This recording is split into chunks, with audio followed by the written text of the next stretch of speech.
Hoy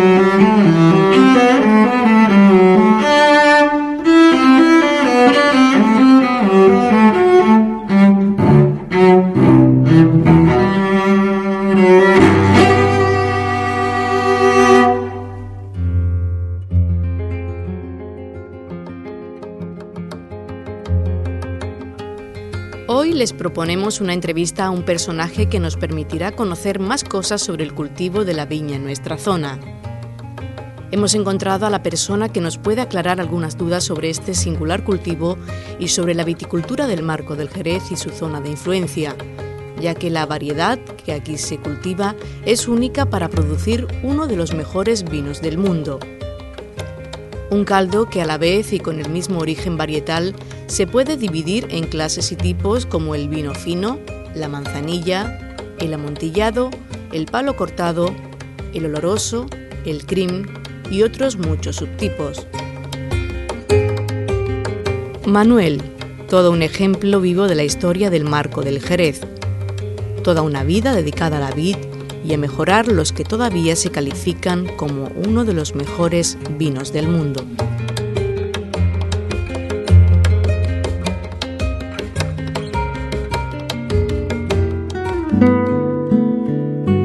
La viticultura en sí es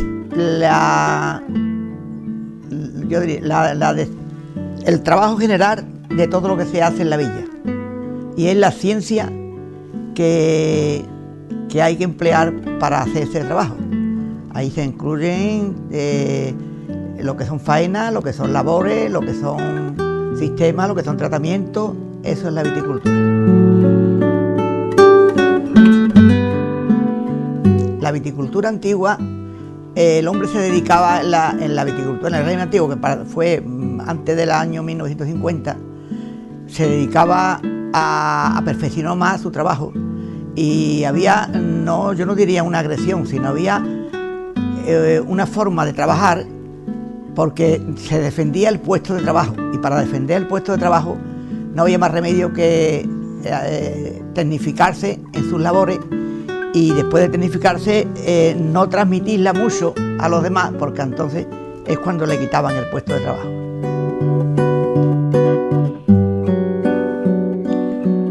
La moderna tiene la ventaja que está mucho más mecanizada, está mucho más, una viticultura más simple que la puede trabajar cualquiera, y la técnica ya en el hombre, la técnica está en la maquinaria. El hombre ya ha perdido su técnica en la viticultura, ya se hace las cosas en plan comercial y de otra forma diferente.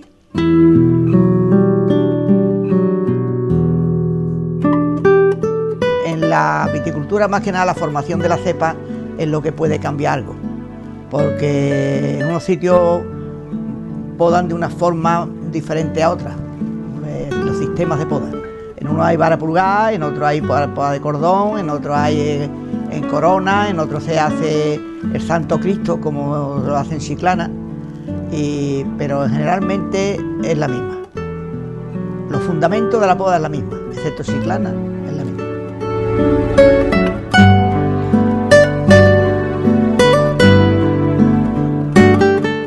Ha llegado a haber, hace 20 años, había unas 29.000 hectáreas, 28, 29, nunca se sabe, porque siempre hay empresas que están arrancando viñas y otras están poniendo, y esos son datos del Consejo Regulador y nunca se sabe. Pero vamos, esto fue bajando debido a hace unos 4 o 5 años que empezó esto a bajar debido a la crisis tan grande que tenemos. No era rentable la viña y entonces no había más remedio que bajar la superficie, porque no era rentable, no daba dinero, no pagaba muchas veces ni el sueldo. Entonces hoy yo creo que está sobre entre 7 y 8.000 hectáreas. Esto ha bajado casi 2/3.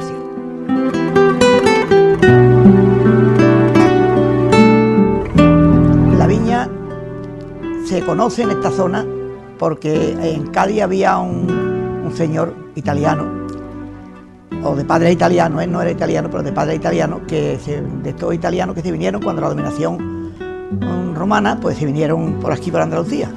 Y entonces este se llamaba Columela, era ingeniero agrónomo, no sé si tenía carrera o le decía ingeniero agrónomo, pero él se sabe algo de esto por unos libros que él escribió, los 12 libros de Columela, y se sabe lo que era la viticultura, y además Es curioso, esto fue antes de... en el 1220 o el 1240 por ahí. Desde entonces se conocen algo de la viticultura de Jerez. Si nos venimos, como dice el Papa que ha salido ahora, si nos venimos a la época moderna, el Papa dice que Jesucristo estaba, o sea que los reyes eran de Andalucía, ¿no? Pues las bodas de Canaán se celebraron con vino, y el vino dicen que procedía de aquí de Andalucía. No lo sé si era verdad, pero vamos, la viticultura ha ido evolucionando muy lentamente desde los tiempos de Columela de 1200 por ahí. Ha ido evolucionando muy lentamente, han cambiado variedades, han cambiado zonas de cultivo. Antes se cultivaba más en las arenas que en las albarizas, después lo primero que se cambió fue eso. Y hubo una época, esto fue en el 1862-63, donde hubo una infección, una plaga, la filocera, que se cargó todas las viñas del mundo, todas, por lo menos de Europa, porque en el otro sitio no la había vitis salvaje, pero no la había cultivada. Entonces se cargó todas las viñas, un insecto que entra por la raíz de la cepa, vive en el suelo y se alimenta del jugo de la planta de las raíces. Entonces cuando se dieron cuenta, no sabía lo que le pasaba a la viña, hasta que los franceses descubrieron primero qué es lo que era. Aquí en Andalucía se conoce, hay una zona que le llaman, una finca que se llaman en Málaga, el Lagar de la Indiana, no sé si existirá todavía, pero en aquella época sí. Esa fue la primera viña que se perdió entera. Y de ahí ya empezaron a estudiar, vieron las raíces, sacaron cepas, vieron las raíces y vieron que había allí muchísimos insectos muy pequeñitos. La filocera se ve a simple vista, pero las larvas y eso no se veían, y entonces la estudiaron y vieron que eso era lo que producía, que se metían por la caña de la cepa y la secaba.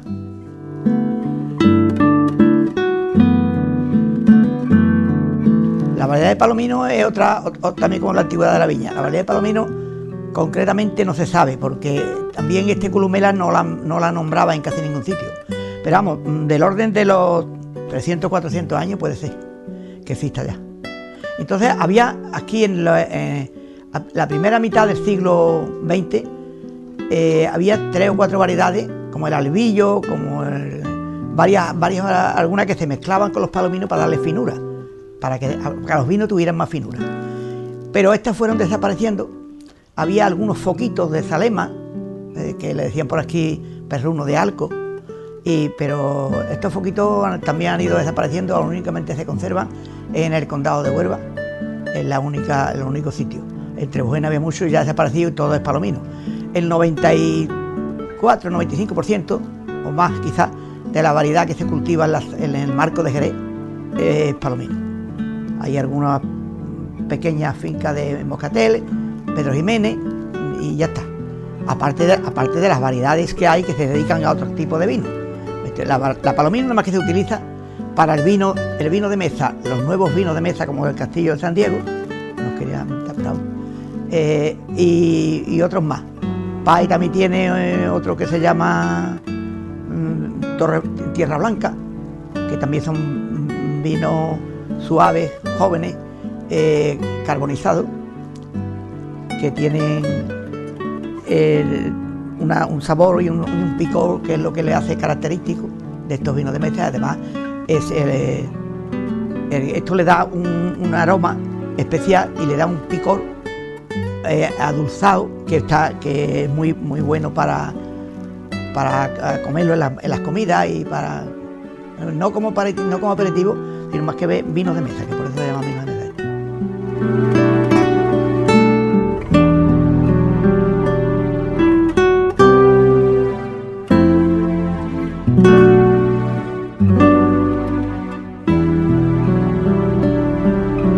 La mujer se ha conocido, aunque en pequeña escala, pero se ha conocido, yo la he conocido toda mi vida, particularmente en la vendimia.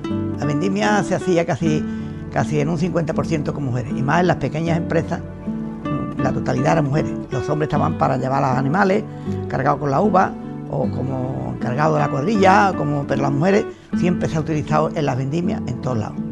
Desde el año 1900...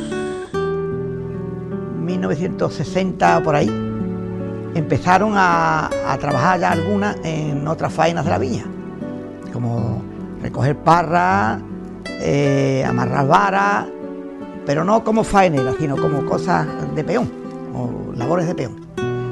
Y ya en el 68, hasta los 65 por ahí, vamos, yo la he tenido trabajando en su totalidad, y en la viña me han hecho de todo, de injerto, poda, todo. Además son mucho mejor para tratarla que al hombre, bastante mejor, porque son más obedientes, son más obedientes en todo, o por lo menos las que yo he tenido, y lo mismo las mayores que las más jóvenes, va a lo suyo y no sé, siempre que al principio se le diga, mira, aquí no quiero esto, no quiero lo otro, para acá, para allá, y no quiero jaleo entre ustedes, además ningún tipo de problema.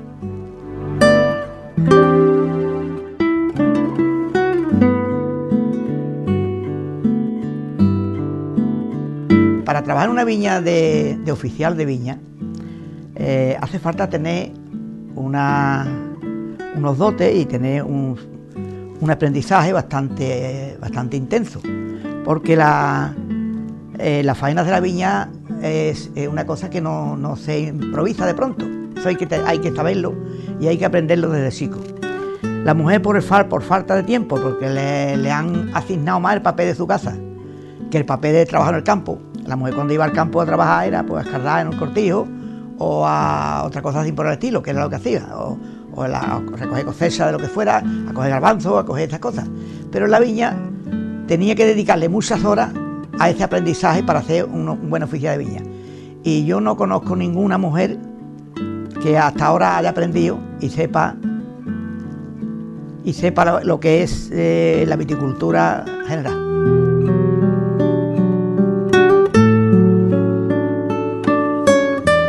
Si llega a conseguir aprender todo lo que se hace en la viña, es más cuidadosa, tiene más dedicación, se ve las cosas normales, tiene mucho más dedicación, y yo creo que se le encarga cualquier cosa y la hace mucho mejor que un hombre.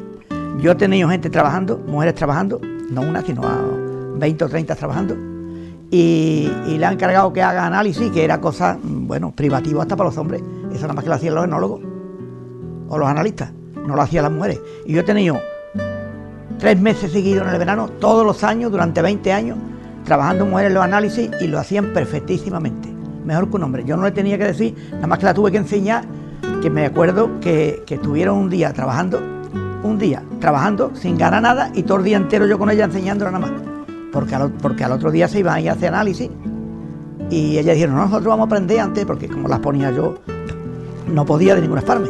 Yo tenía que estar en el campo, diciendo vamos a coger esto, vamos a coger la otra, vamos a coger la otra, y esto lo llevaban para la viña, para la casa, que donde estaba el laboratorio. En la casa se hacía una serie de parámetros de análisis que lo hacían ellas perfectísimamente. Lo anotaban, los ponían sus fichas correspondientes, y después las fichas yo las pasaba. Las pasaba en principio. Después yo puse un par de ellas a pasarme fichas a los libros, y me las pasaban igual que otro cualquiera, sin problema. Son más cuidadosas, y muy meticulosas. Lo que pasa es que en la viña hoy no hay tanta meticulosidad, porque las cosas son más económicas, se quieren sacar un rendimiento que no puede ser, y estas cosas son más delicadas.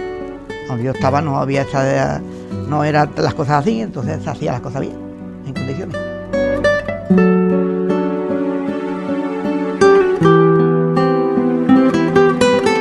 Yo he conocido a algunas mujeres solteras que no han tenido problemas en su casa, y han dicho, yo voy a aprender esto, y la han aprendido.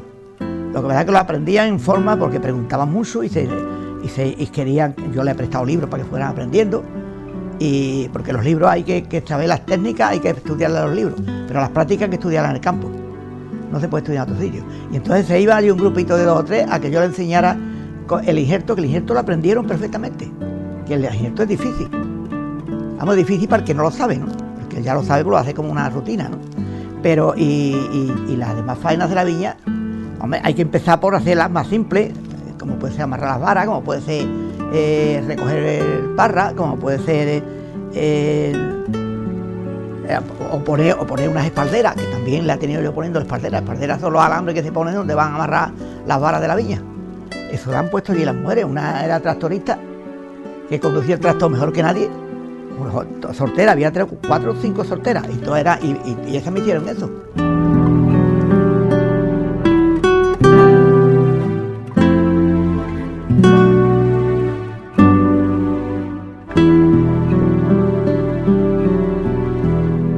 Toda la vida hay que estar aprendiendo. En la viña siempre, cada cepa es diferente a la otra, y en la viña hay que saber cuál cepa tiene más vigor para darle más la carga de uva más, o cuál tiene menos vigor. Pero con las nuevas innovaciones, las nuevas tecnologías que hay, todo esto, un especialista en viña, hoy desgraciadamente, especialista general no lo hay, no existe. Porque para ser un especialista en viña hay que conocer la práctica de la viña y la técnica, y conocer lo que son los productos que se van a hacer en la viña y las labores de la viña. Se conocen la mayoría, las más rudimentarias sí se conocen, pero necesitan como mínimo 20 años para aprenderlas.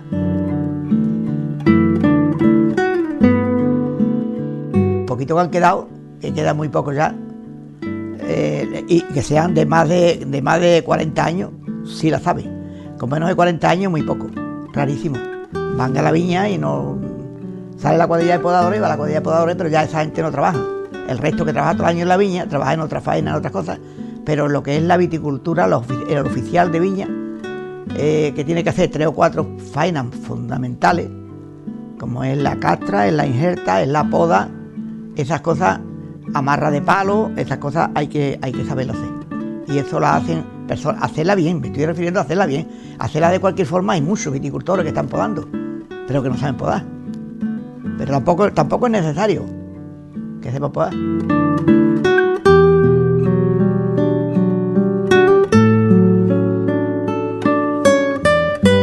Tenían que alimentar una familia y había un número determinado de trabajadores que son los que iban a trabajar a la viña, a esos buenos viticultores.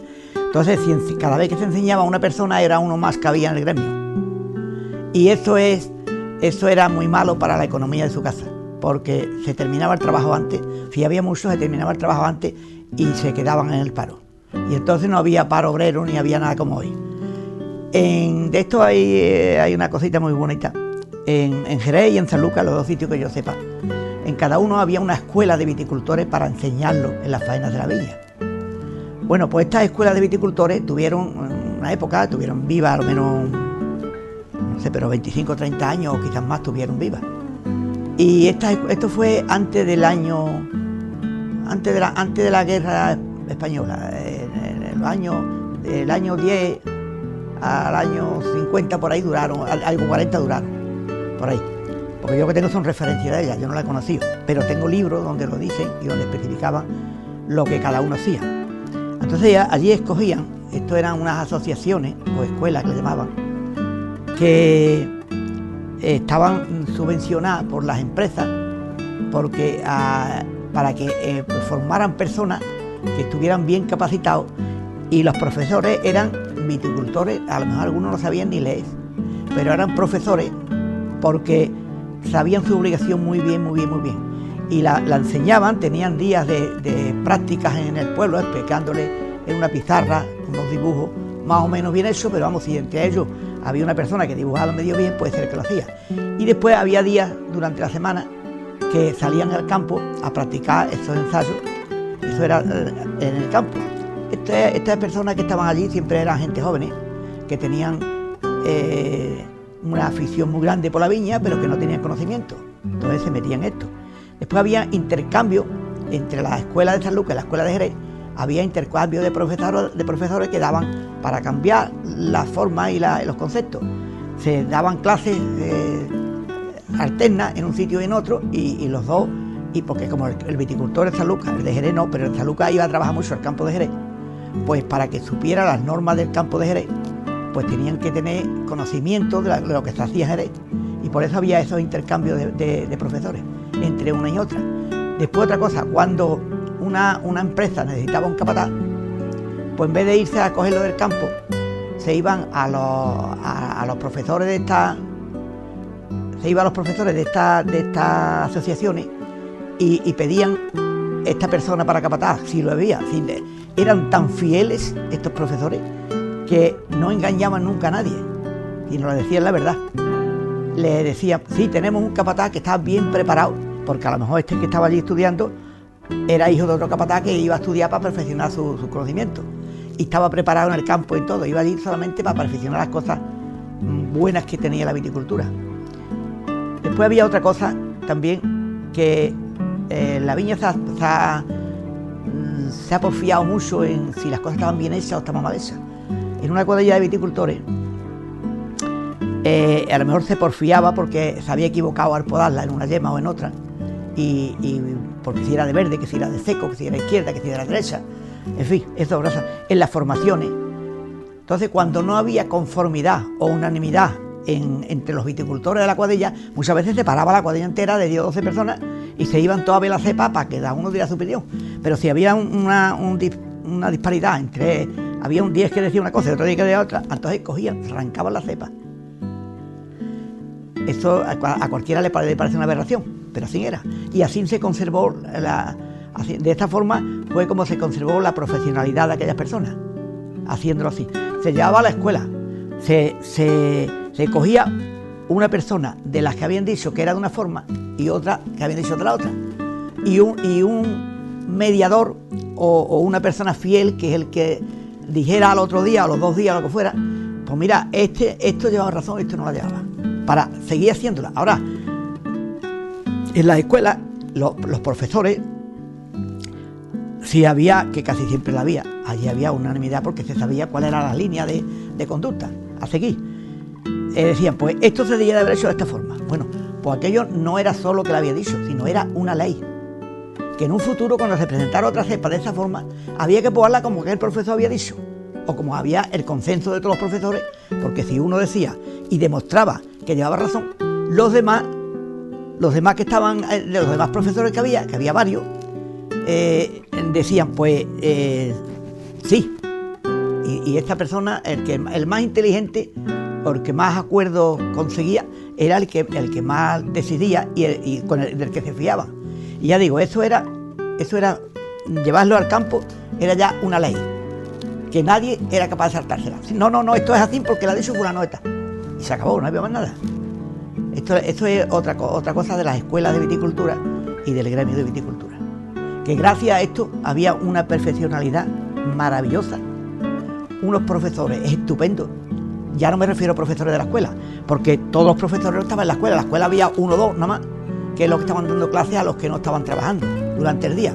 Pero por la tarde, cuando terminaban su trabajo, de noche hasta las 10 o las 11 de la noche, había 4 o 5 profesores que iban allí a manifestar a los demás lo que ellos sabían, sus ciencias y sus virtudes, a decírselo a los demás.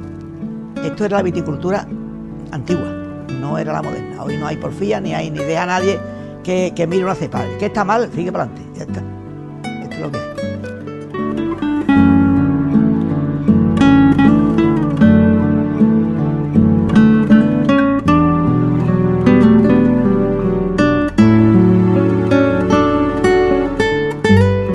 Ahora no hay interés ninguno. Ahora el interés es el económico y tener un puesto de trabajo. No hay más interés. Si sabe, sabe, y si no sabe, pues no sabe, no lo hace.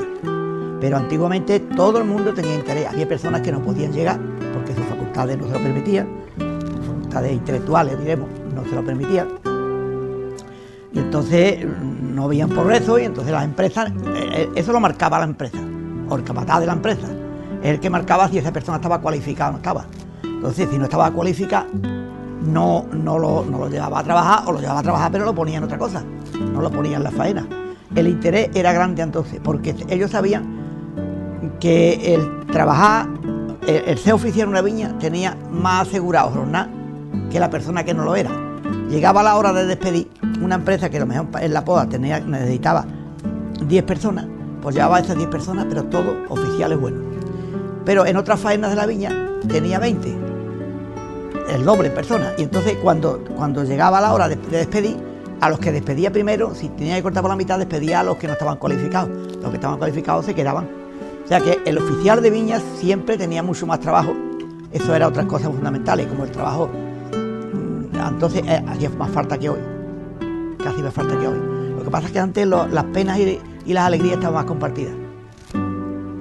Hoy las penas y la alegría, uno las pasa las penas y otro pasa la alegría, según los ingresos que tenga en su casa y los que le puedan ayudar, que también es importante.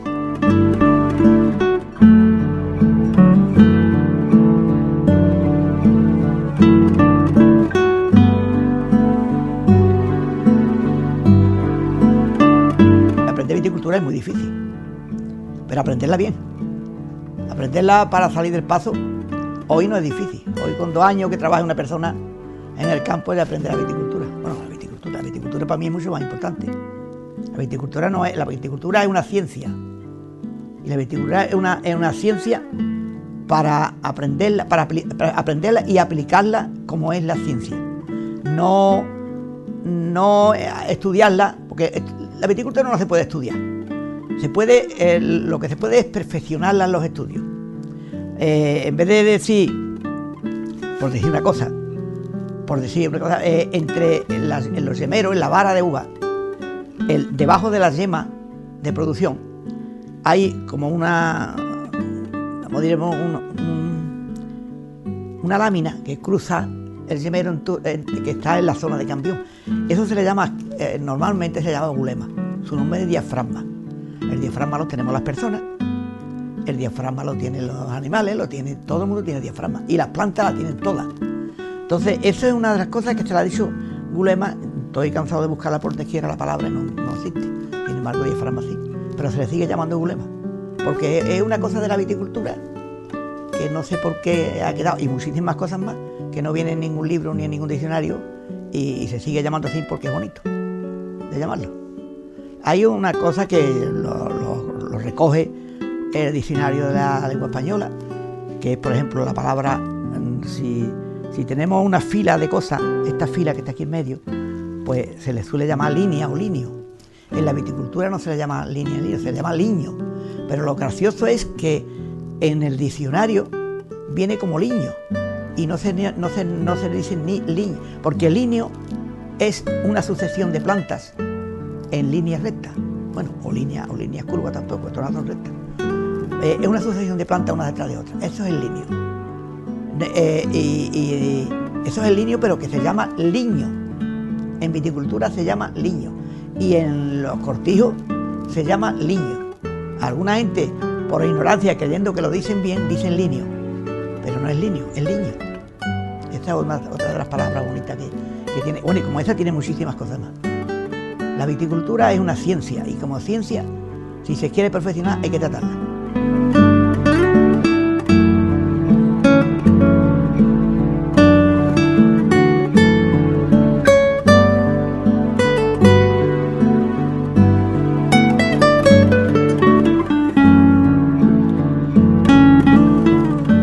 El cultivo de la viña de toda la vida, yo ya soy mayorcito, ya tengo 63 años, ha tenido sus altas y sus bajas. Yo he conocido 3 o 4 épocas de recesión y 3 o 4 épocas de opulencia en la viña. Ahora mismo estamos pasando, o quizás se está pasando ya, la habíamos pasado o se está pasando ya, de un cultivo bajo, porque las producciones no se podían salir de ellas. Y desde hace 10 o 12 años empezaron a arrancarse las viñas. Esto está arrastrando muchas cosas. Desde hace 12 años se viene arrancando viñas, yo diría que ya mansalva, porque no se pueden mantener, no son rentables. Y como este es un cultivo que solamente se puede utilizar para vino, no se puede de ninguna forma, hoy tengo viña, mañana no la tengo. Eso no es trigo, que dice, el trigo está muy barato, para el año que viene no lo siembro. La viña es un cultivo que es perenne, es una planta perenne de 25 a 30 años, o 40, antiguamente era mucho más. Y cuando se pone, pues hay que ponerla para que su rentabilidad no son en los primeros años, sino hasta que llegue al fin de su vida productiva. Si la planta, si el mercado se viene abajo de la venta de vino, entonces eso crea, y la viña sigue produciendo igual, eso crea unos stocks de producción de vino que no se sabe por dónde echarlo. Entonces se abaratan los precios, y al abaratar el mercado no pide, como es lo que está pasando estos años pasados, que el mercado no ha pedido productos, no se venden vinos en el extranjero como se vendían antes, entonces los stocks están ahí en la bodega. O sea, han desaparecido el 90% de las bodegas, han quedado las principales, las punteras y 4 pequeñitas que hay, esas son las que han quedado, pero el aglomerado en Jerez, por ejemplo, que había hasta 80 y tantas, creo que eran declaradas, bodegas declaradas, había 86 o 87 bodegas. Y eso crea una economía enorme, deficiente, que el viticultor es el que paga todo porque es el que produce. Las demás bodegas dicen, no vendo vinos, quieto ahí. Compran nada más que vino, mosto para tenerlo, para rociar y tenerlo ahí quieto, y lo aguantan. Pero el viticultor no puede aguantar 2 cosechas, nada más que tiene que coger una y venderla y al otro año empezar con otra. Por 2 razones, porque la viña no la puede dejar sin podar y sin arreglar, tiene que seguir produciendo si quiere tener viña. Y entonces muchos lo que han hecho ha sido arrancarla y quitarse de la viña. Ahora se está otra vez intentando de producir, ya hay este año 1.500 hectáreas pendientes de que se pongan, no sé las que es la gente lo que pondrá, pero que hasta ahí es donde está esto.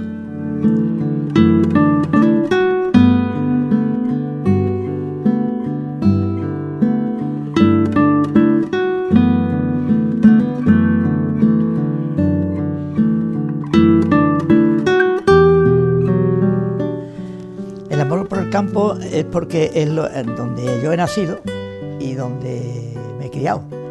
Y, en fin, esto quizás al principio me lo inculcó mi abuelo y mi padre, mi abuelo más, porque mi abuelo, como ya estaba jubilado, pues no tenía otra cosa que hacer, nada más que enseñarme cosas y contarme anécdotas y vivencias.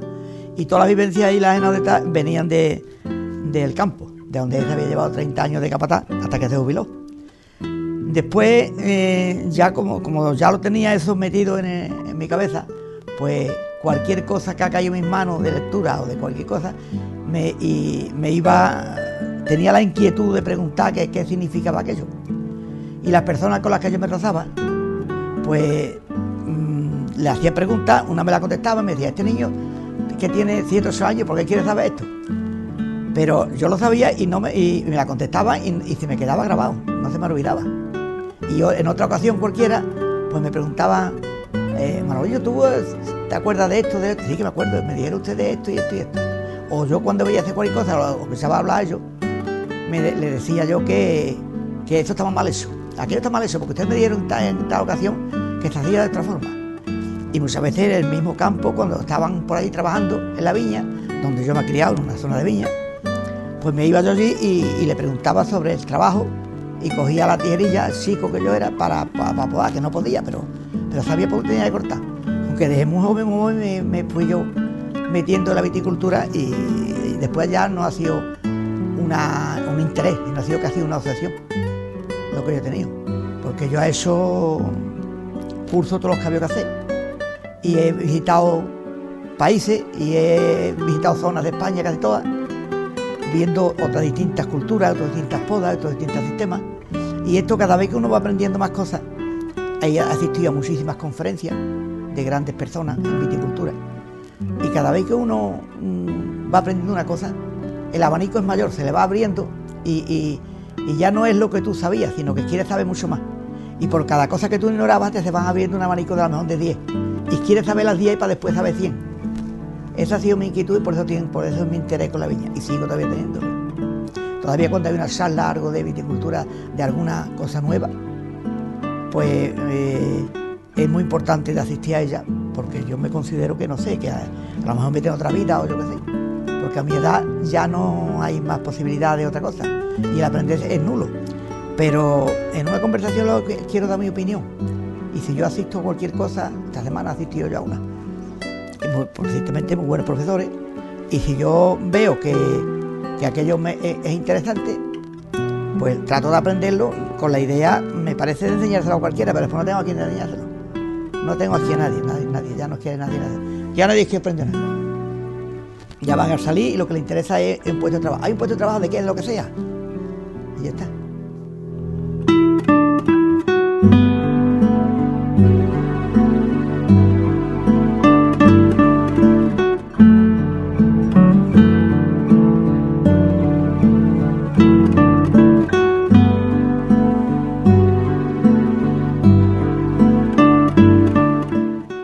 Bueno, yo no soy político, empezando por esto, pero de lo que escucho y lo que veo y lo que se rumorea y lo que se dice cada día, si esto es política, yo soy fraile.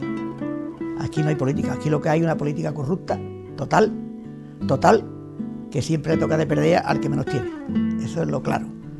Si yo tuviera, yo no he dejado de votar nunca en ninguna elección, pero yo de aquí para adelante no voy a votar ninguna, a ningún partido, porque todos son corruptos. Si no, yo digo que todas las personas sean corruptas, todos los partidos sí. Todas las personas no, en los partidos hay personas muy honradas, en cada partido hay personas muy honradas y hay muchos sinvergüenzas. Y ya no en los partidos, sino en cualquier estamento tanto oficial como privado, banco, gobierno, empresas, en todas partes lo hay. Entonces yo opino que esto es un todo para todo y la madre el último, ya está, no hay más nada. Tiene que cambiar, no tiene más remedio que cambiar, porque si no esto va a ser la cueva de Alibaba, esto no va a ser otra cosa, no tiene otra salida. Esto de que una persona esté robando millones y millones en una empresa donde está trabajando o cuando tiene poderes para manejar dinero y no haya ninguna ley ni nadie que le prohíba hacerlo, y si se lo prohíbe lo que hace es rellenar folio y esa persona sigue andando por todos lados robando todavía más, porque ya que está implicado dice, pues ahora robo, ahora no me van a fiscalizar lo que hago, ahora es cuando robo, me quitará lo que sea, iré a la cárcel, pero yo voy a dejar unos pocos de millones guardados como antiguamente cuando se morían algunos y dejaban los tesoros, igual, aunque mi opinión es nefasta.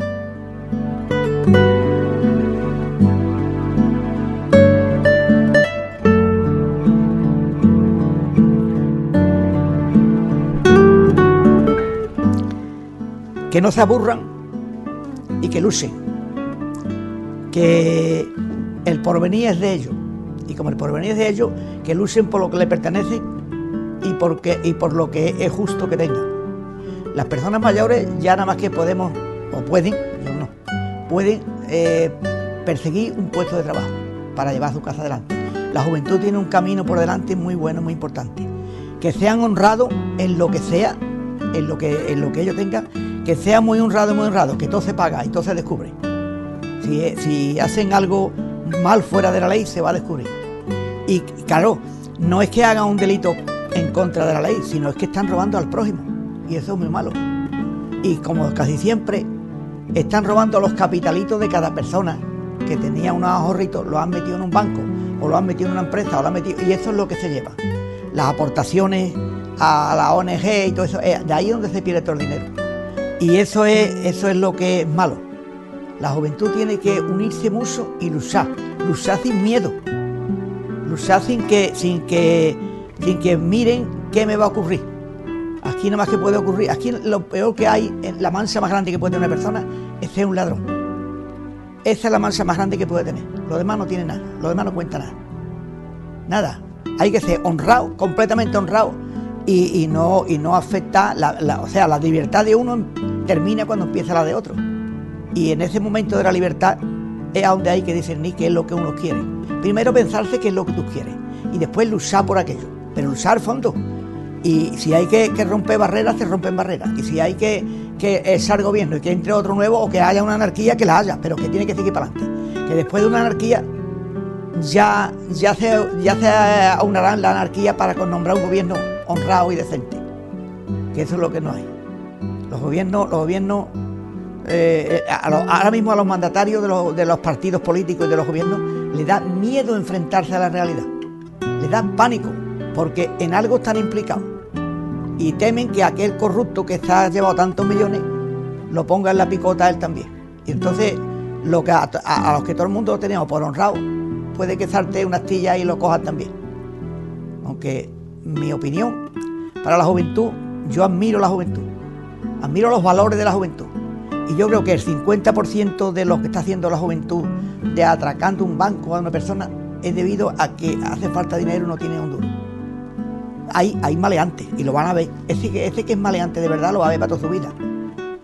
Pero hay personas honradas que se han visto abocados a robar, a quitar lo que haya, a quitar cable, a quitar lo que sea porque su casa tiene que comer. Y si está casado y tiene hijos, o casado como sea, y tiene hijos, peor todavía. Esos niños no tienen culpa de nada y tienen que comer todos los días. Y entonces lo que tienen que hacer las personas honradas, la juventud honrada, es luchar por el bien de ellos y el bien de la patria, el bien de España. Que España siempre ha sido un país noble y no como está haciendo ahora, que esto está visto en todo el mundo entero como una nación salvaje, corrupta y degradada. Esa es la visión que tienen de España en todos lados. Aunque tiene muy buenos paisajes, muy buenas playas, muy buenas cosas para divertirse, pero el personal no está honrado. Que los hay, ¿eh? Que los hay. Yo digo, esto que no se ha honrado va a ser un 10% nada más, no va a ser el 100%. No, hay un 10% nada más pero esos 10% es como cuando jugar una mala semilla en un trigal. Como tenga 3 o 4 producciones, se disuelve en el trigal y al año que viene hay más. Y se va multiplicando por 100 y por 200. Y esto si sigue unos cuantos más, esto ya, porque ya la juventud va a pensar, bueno, si a fulano no le pasa nada, ¿por qué me pasa a mí? Y eso es lo malo. Aunque había muchas cosas que hablar de esto, años hablando de esto, pero ya a mí me da igual, yo no tengo miedo de nada, de decir quién sea. No digo nombre pero todo el mundo lo sabe, ¿para qué lo voy a decir? Porque podía decir nombres muy altos y muy fuertes, pero no tengo pruebas. Y yo lo que siempre digo, presuntamente.